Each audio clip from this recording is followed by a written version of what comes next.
Hi, my name is Emily Chavone, and I decided to do my informative speech on James Rachel's essay about active and passive euthanasia. James Rachel's provides an essay about how the American Medical Association's public policy endorses a conventional doctrine that is unsound.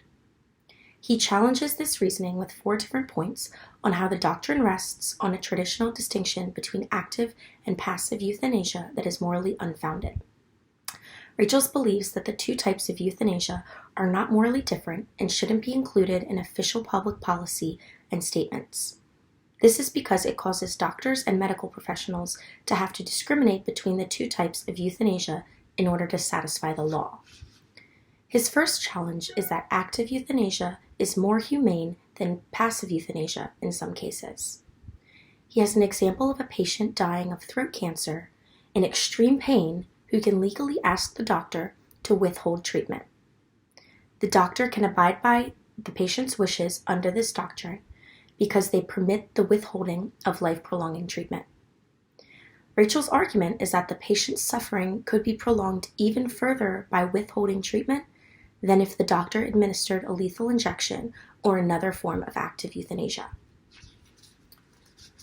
Active euthanasia, or lethal injection, is the type of direct action by the doctor that is illegal under the doctrine, and why Rachel's argues that passive euthanasia in a case like this is contrary to the humanitarian impulses a doctor should be following.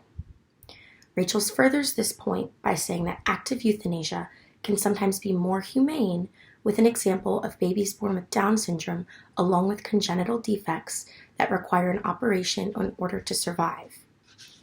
If these operations are not performed by choice of the parents, the doctors are only allowed to let the baby die. Rachel states that this is a more slow and painful death rather than administering a lethal injection or another form of active euthanasia that could kill the baby without suffering. His second argument is that the conventional doctrine leads to decisions concerning life and death made on irrelevant grounds. His main argument is that there is no difference morally between active and passive euthanasia. He uses the example of 2 identical situations with only one main difference. One child is actively killed, and another child dies on its own, although someone had the power to help him. In the first scenario, it involves a man drowning a child in a bath in order to gain his inheritance. This represents active euthanasia because the child died at the hands of another person. The second case introduces an almost identical scenario where a man wanted to kill a child for his inheritance, but the child slipped and fell and died on accident. This represents passive euthanasia because the adult watched the child struggle and die, yet did nothing even though he could have saved him. Rachel's point with these scenarios is to try and argue that killing someone is not inherently any worse than letting them die. He continues by saying if the difference between the 2 were a morally important matter, the second man's behavior in the identical scenarios of the children dying in the bath would be morally less wrong and less reprehensible. Morally speaking, he regards that this distinction is therefore no defense at all, because the general public would accept that both actions by the adult men were wrong in killing the child or letting him die. He refers this back to the case of a doctor and a patient, and Rachel goes on to make a point that if there is no moral difference between a lethal injection or another form of active euthanasia, it should be as legally permissible as withholding treatment or the cessation of treatment or passive euthanasia, which is what the doctrine allows.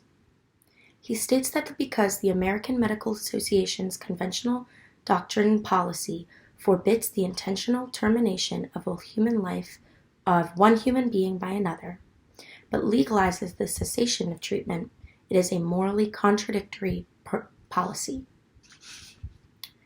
This argument is made under the assumption that Rachel's belief that neither type of euthanasia is more morally wrong than the other. He furthers his essay with a concession about those who think killing is worse than letting someone die. It is mainly argued that in passive euthanasia, or withholding treatment, The doctor does nothing, and the patient dies of whatever illness already afflicts him or natural causes.